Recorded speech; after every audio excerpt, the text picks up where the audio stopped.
আচ্ছা, এই পর্যায়ে আমি আমাদের যে Bangladesh economics olympiad chairman doctor Hossain Zillur Rahman স্যারকে ওনার বক্তব্য এবং অনুষ্ঠানটা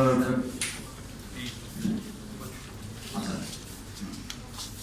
সরি এই পর্যায়ে আমাদের বাংলাদেশ ইকোনমিক্স অলিম্পিয়াড আজকে যে পজিশনে আমরা এসেছি গত বছর বা তারও আগে থেকে আজকে আমরা আপনাদের সামনে পাঁচজনকে আমরা পরিচয় করে দিচ্ছি, তাদেরকে নিয়ে আমরা চায়নাতে যাব।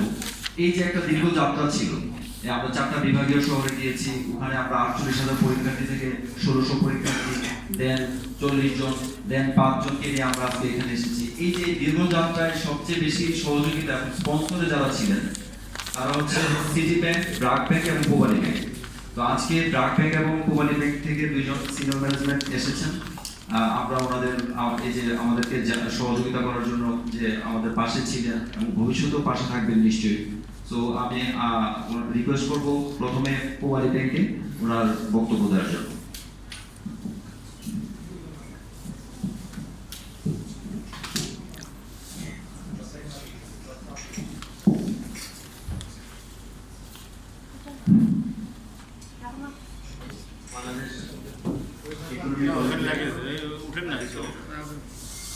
আগামী 12 জুলাই থেকে 20 জুলাই পর্যন্ত চায়নার সিনজেনে অনুষ্ঠিত হবে আন্তর্জাতিক ইকোনমিক্স অলিম্পিয়াড। অনুষ্ঠানে আমাদের মাঝে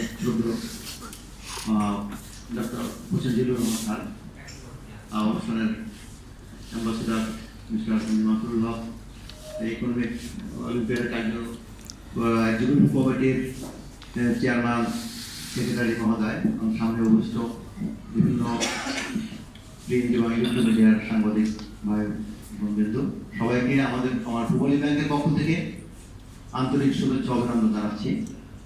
আসলে আমরা পূবালী ব্যাংক, আপনারা জানেন যে পূবালী ব্যাংক বাংলাদেশের খুবই একটা প্রাচীন ব্যাংক, যা 1959 সালে ব্যাংক তার যাত্রা শুরু করেছিল। তো সেটা সবসময় ব্যাংক সামাজিক কর্মকাণ্ডে তার এগিয়ে আসে। তো আজকের যেটা আমরা শুনলাম যে আজকের 5 জন যারা শিক্ষার্থী সে চায়না অংশগ্রহণ করবে জেনে ইকোনমিক অলিম্পিয়াড, তো অনেক প্রক্রিয়ার মধ্যে দিয়ে বাছাই করে তাদেরকে নেওয়া হয়েছে। 48 আমি যখন দেখলাম যে ঢাকায় 48,000 শিক্ষার্থী মধ্যে থেকে, তো তাদেরকে আমি আমার ব্যাংকের পক্ষ থেকে অভিনন্দন জানাচ্ছি।